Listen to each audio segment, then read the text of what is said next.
From the New York Times, it's The Headlines. I'm Will Jarvis, in for Tracy Mumford. Today's Tuesday, May 27th. Here's what we're covering.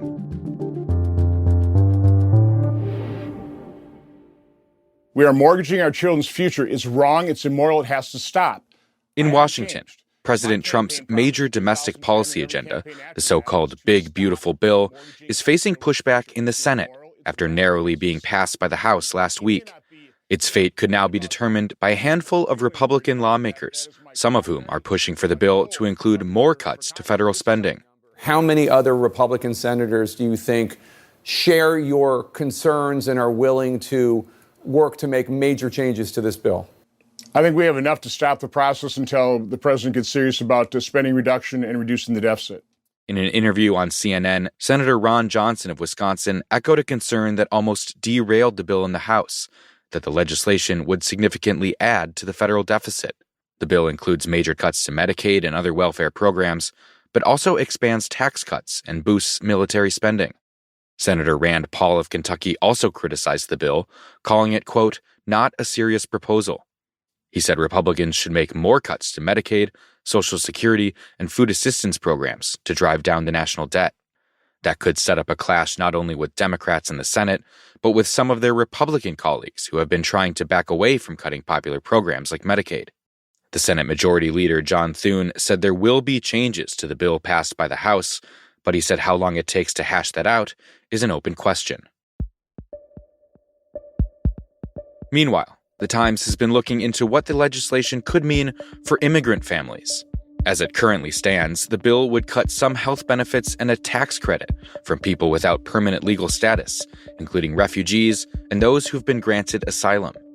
Republicans say the goal is to remove incentives for people trying to immigrate, even though unauthorized migrants generally don't get federal benefits. But immigration experts and advocates say the changes will largely be felt by American children. That's because there are millions of kids with U.S. citizenship who have at least one parent who isn't a citizen.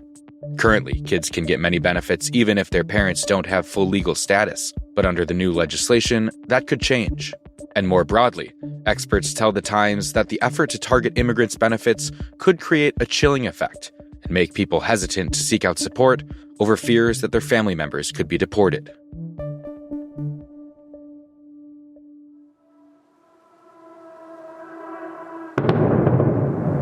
A series of deadly aerial attacks in Ukraine has prompted President Trump to issue a sharp and rare criticism of Russia's president.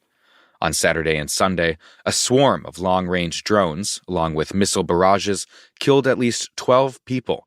Then, before dawn yesterday, Russia launched hundreds more armed drones and more missiles. I don't know what the hell happened to Putin. I've known him a long time, always gotten along with him. But he's sending rockets into cities and killing people, and I don't like it at all, okay? Amid the surge of violence, President Trump said Russian President Vladimir Putin had, quote, gone absolutely crazy, and that he was needlessly killing a lot of people. But the intense new round of attacks comes as the U.S., which has supplied much of Ukraine's weaponry, has been pulling back, both militarily and diplomatically. Since taking office, Trump has not approved any new military aid to Ukraine, or said if he'll spend the billions of dollars that Congress has already approved for new weapons shipments. He's also refused to join Europe in putting new sanctions on Russia. And last week, he said that Russia and Ukraine would have to find a solution to the war themselves, even though he'd previously promised he could end the conflict in 24 hours. In response to Trump's rebuke, Putin's spokesman downplayed the sharp comments, calling them a, quote, emotional reaction.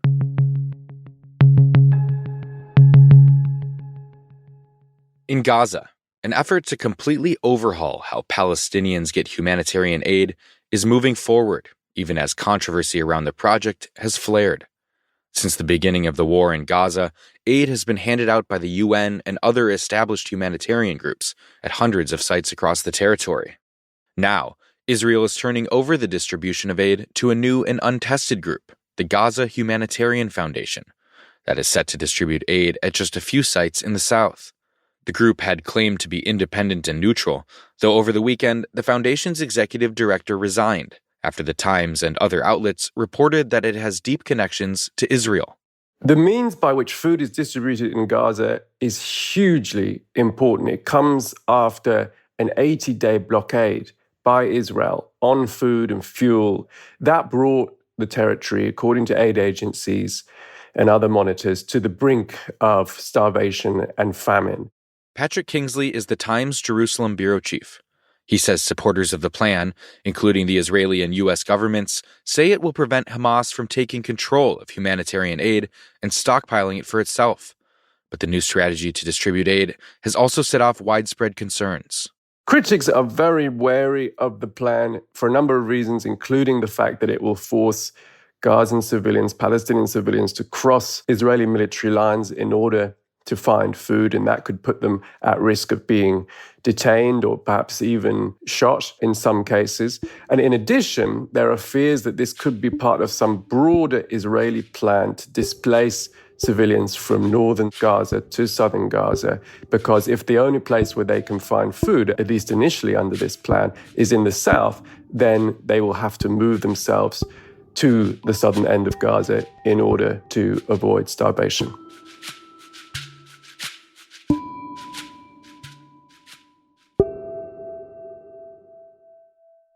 At offices across the country, the rise of artificial intelligence hasn't, at least for the moment, kicked off the mass layoffs that some people worried were imminent. But the Times has been tracking how AI is transforming the way people do their jobs, particularly in one of the fields where it's been most widely adopted, coding. At Google, the company says 30% of its code is now suggested by AI before being accepted by developers. At Shopify, using AI is now a baseline expectation for engineers. And at Amazon, a new AI tool is generating large portions of a computer program completely on its own. Amazon's CEO said that working faster is crucial for staying ahead of the competition, and that just in terms of upgrading old software, AI tools have saved the equivalent of 4,500 years of developers' work. But software engineers the Times talked to have described a profound change in the quality of their work, saying their jobs have become more routine and less thoughtful, and also much faster paced. 3 Amazon engineers said that as the company leaned into AI, it raised output goals for the human employees and became less forgiving about deadlines. One labor expert told the Times that overall, the shift for workers is mirroring what happened in the 19th and 20th centuries, when artisanal crafts were replaced by factory assembly lines.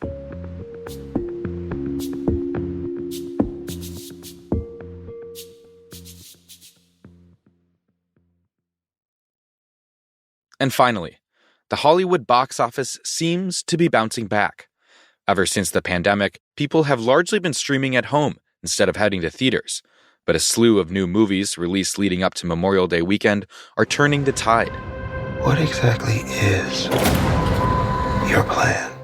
Looking at the top movies in the country, box office revenue is up almost $100 million from last year. Analysts say theaters need a handful of big studio films to get people in the door, and enough variety to keep them coming back. That could finally be happening. Right now in theaters, there's the final installment of the Mission Impossible franchise, the superhero flick Thunderbolts, What the hell? and The Top Performer, a live-action remake of Lilo and Stitch, one of the most successful films ever released on the holiday weekend. His name is Stitch. The original Lilo and Stitch came out back in 2002 and wasn't immediately a Disney classic. But it did turn out to be something of a surprise cash cow for Disney because of its merchandise.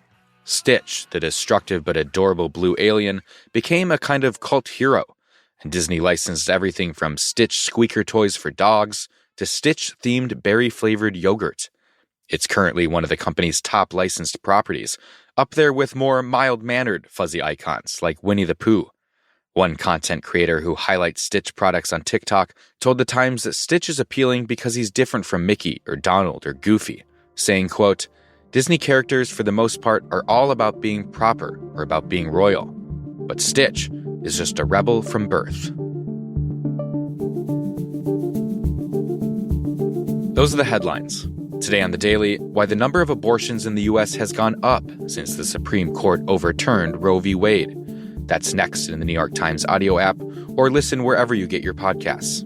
I'm Will Jarvis. We'll be back tomorrow.